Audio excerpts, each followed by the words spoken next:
Hello everyone, welcome to my YouTube channel, and in today's video we're going to be learning how to make this simple calligraphy shadow brush on Procreate. So it's a really simple process.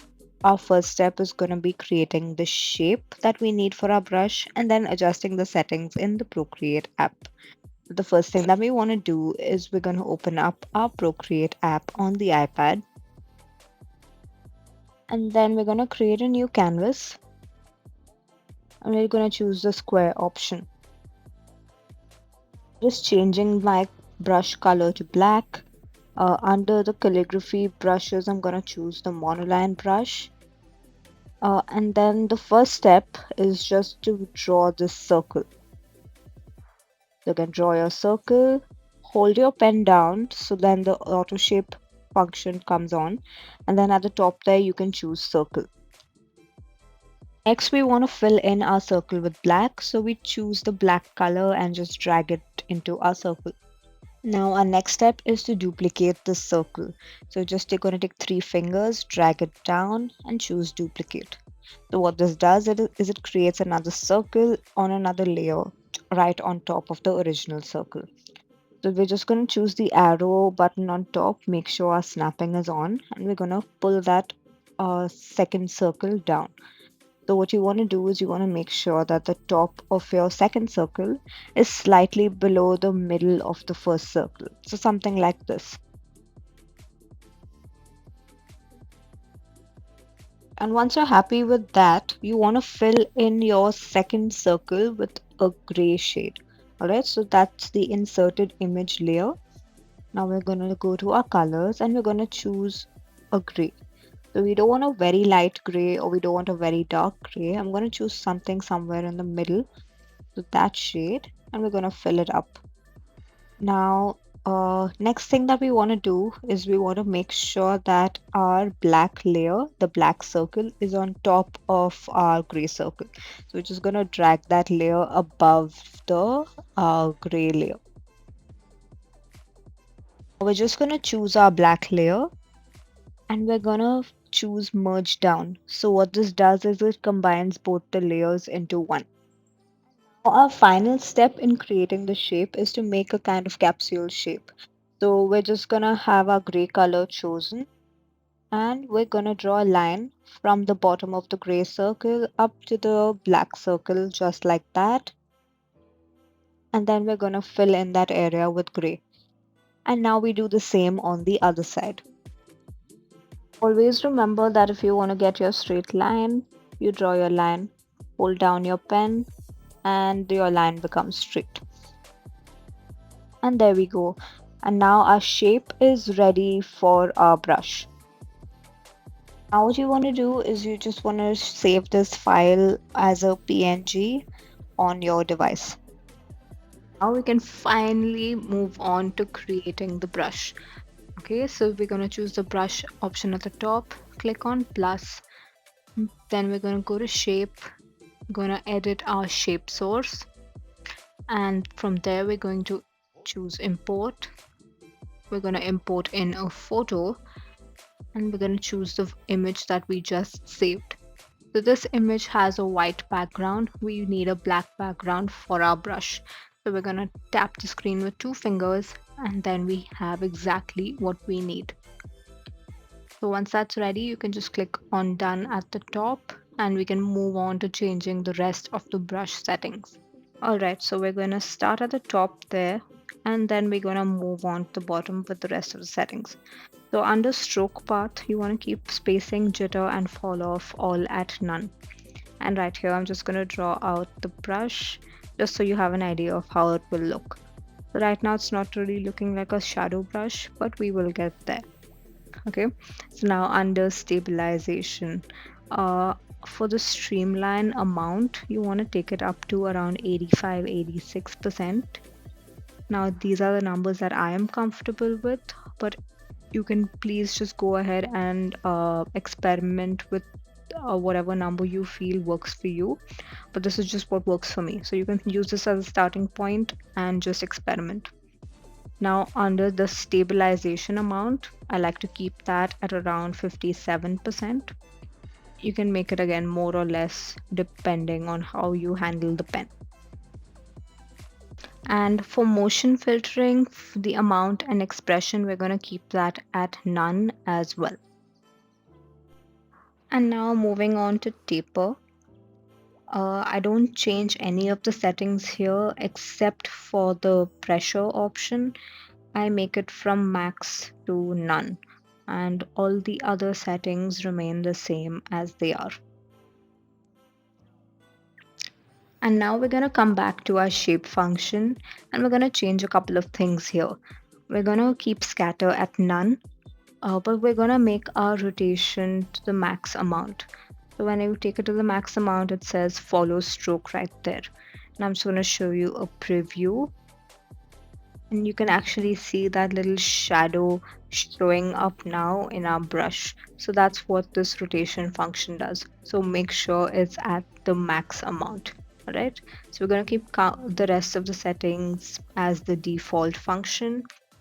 Now here under pressure roundness, I'm just going to show you what this does. So when I increase it, the size of the brush decreases. All right, so yeah, you need to add a little more pressure to get the big size of the brush. So I don't keep it at a very high amount. I'm just going to keep it at around 8 or 9%. And tilt roundness remains 0%. And shape filtering, we're going to leave it at improved filtering. And now moving on to the grain function. So we're going to change only 3 settings right here. Under the scale function, we're going to make it around 49%. Under depth, we're going to make that also 49%. And we're going to increase the brightness to 100%. Everything else here remains as the default function of the brush. And you want to make sure that the grain filtering, you want to choose improved filtering there, and your grain follows the camera.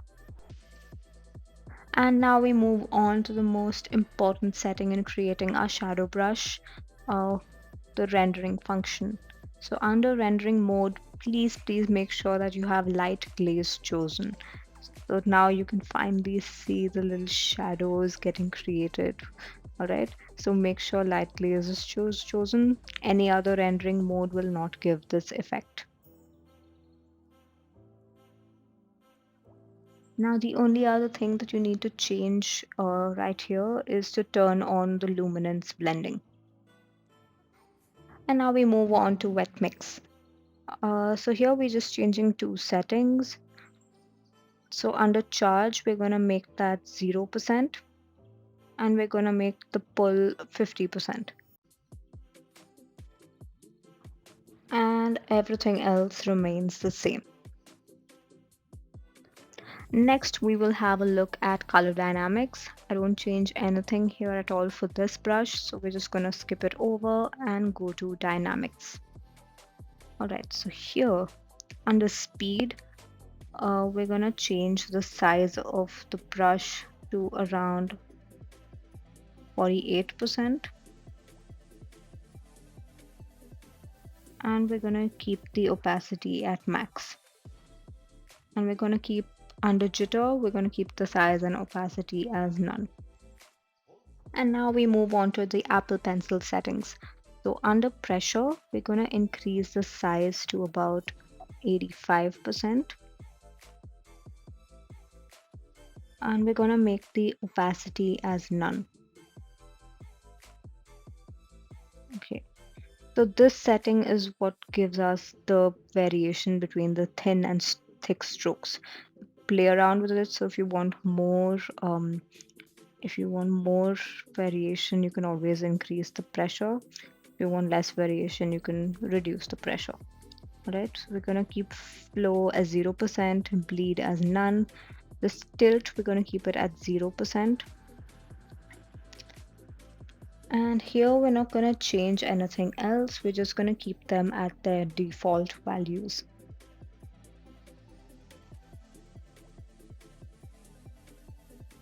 All right, and now moving on to properties. So we look at our brush properties, and you want to make sure that your Oriental screen is turned off. If it isn't turned off, your shadow effect will not show up at all on when you're writing on your canvas. In the preview section, it will show up, but on your canvas, it will not. So make sure that your Oriental screen is turned off. So now we're going to keep our preview size at 51%, the smudge pull at 62%. Under brush behavior, I like to keep the maximum size of the brush at around 20-21%. I don't like a very big brush, so I'm keeping it at this size, but you can always increase it, decrease it as to your liking. And I'm gonna increase the minimum size to around 4 to 5%, 3% actually. So if you increase the size more, then you will not get the variation between thin and thick strokes. So I like to keep this little variation between the maximum and a minimum size. And the maximum opacity remains at max and the minimum opacity remains at none. There we have it. Our brush is finally ready with all of our settings. Quickly, now I'm just going to go into the about the brush section. I'm going to choose this create a new reset point. So once you choose that, all the settings that we created will get saved. If you want to experiment with the brush, go ahead, change some settings. If you're not happy with that, you can come back here and you can reset the brush at this reset point. All right. So now I'm just going to name the brush as a calligraphy shadow brush. Now I'm just going to put down my signature. And we're done with this brush. Now it is our moment of truth. We're going to test out our brush. All right, so we're going to come back to our canvas. We're going to create a new layer. And we're going to hide the previous layer. We have a beautiful, beautiful shadow brush right here.